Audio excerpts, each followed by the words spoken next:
బబ్లు బాబాజీ కోసమని బోలెడు పలహారాల్ని తీసుకుని వచ్చాడు. అతని ఎదురుకుండా పెట్టి వెళ్ళిపోయాడు.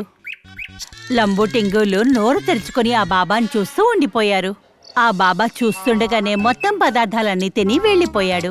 ఆ బాబా డబ్బివ్వకుండానే అక్కడి నుంచి వెళ్ళిపోయాడు. ఓయ్ బబ్లు, బాబాజీ దగ్గర నుంచి డబ్బులు తీసుకోవా? స్వామీజీ చాలా పెద్ద సన్యాసి, ఆయన దగ్గర నుంచి మనం డబ్బులు తీసుకుంటామా? దీన్ని బట్టి చూస్తే మేము ఎప్పటి నుంచో అడుక్కునే బికారిగాళ్ళం.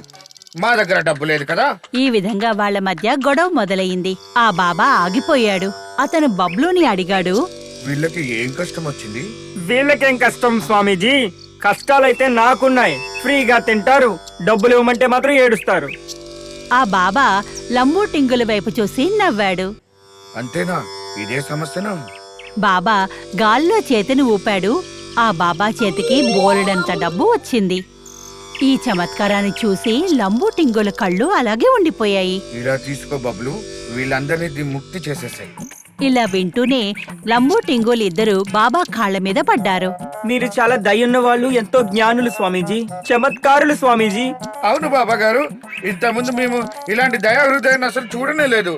మీరైతే మా రుణం నుంచి విముక్తిని మాత్రం చేశారు, కానీ మమ్మల్ని దూరం చేయకండి స్వామీజీ. మమ్మల్ని మీ శరణాన్ని తీసుకొనివ్వు బాబా గారు. మేము ఈ ప్రపంచంలో ఉండాలనుకోవట్లేదు స్వామీజీ. మేము కూడా సన్యాసం తీసుకుంటాము స్వామి గారు.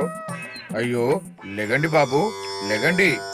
సన్యాసుల జీవితం చాలా కష్టంగా ఉంటుంది. మీరు దాన్ని భరించగలరా? మేము ఇక్కడ ఏమైనా తక్కువ కష్టాలు అనిపిస్తున్నావా స్వామీజీ? మీరు మాకు సన్యాసం ఇవ్వండి చాలు.